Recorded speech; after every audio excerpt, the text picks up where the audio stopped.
Gulf జిందగీ అన్న 2005లో ఎక్కిన flight అన్న ఈ 15-20 ఏళ్ళ నుంచి ఎక్కడూ దిగుడే ఉంది కానీ జీవితంలో ఏం మార్పు రాలేదన్న.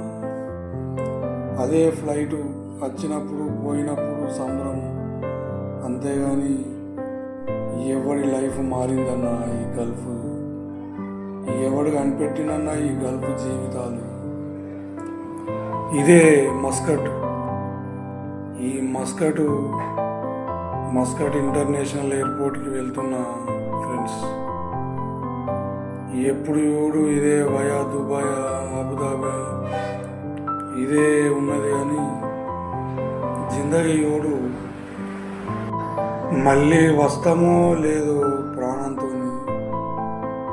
ప్రాణం వచ్చేది తెలియదు, డెడ్ బాడీ వచ్చేది తెలియదు. ప్రాణంతో అవిటి వాడమే వచ్చేది తెలియదు, హ్యాండిక్యాప్డ్గా వచ్చేది తెలియదు, గుడ్డోనిగా వచ్చేది తెలియదు. ఏందన్నా ఇది? 3 నెలలు ఉండి మళ్ళీ పోయేటప్పుడు మళ్ళీ టికెట్ కోసం బాకీ తీసుకున్నా. టికెట్ బుక్ చేసి 22,000 మళ్ళీ టికెట్కు సేపాయి తీసుకొని బుక్ చేయించుకున్నా ఫ్రెండ్స్.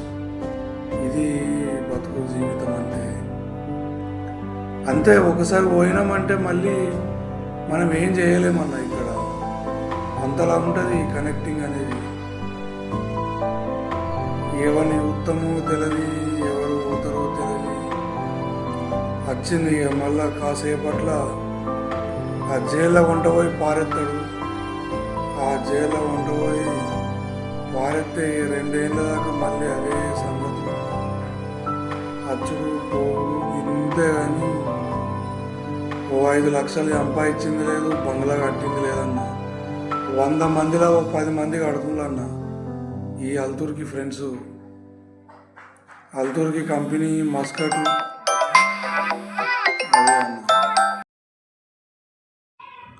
మళ్ళా 2 ఏళ్ళ దాకా ఇదే జీవితం. అంతే అన్న, జీవితం అంతే. పెండ్లం పిల్లలు, అయ్యా అవ్వ, ఊరు వాడ అన్నీ ఇసిపెట్టి పోవుడే, వేరే ఆప్షన్ లేదన్నా. చూడు మస్కట్లోనైతే దిగిన, మస్కట్లోకి వెళ్ళి బయటకు పోతే అదే ప్రపంచం, అదే లెక్కలు. ఎంత తిరిగినా ఏముందన్న ఈ గల్ఫ్ కార్మికుల పరిస్థితి మారది. ఆ ఎన్ఆర్ఐ పాలసీలు రావు. మా బతుకు తెరువు ఇంతే. ఎన్ని ప్రభుత్వాలు వచ్చినా ఏముందన్న, ఏది మారలేదు. సావో రేవో అనుకుంటా కష్టపడుడే తప్ప అక్కడికి పోయి అరే ఏ కరు ఓ కరు అంతే తప్ప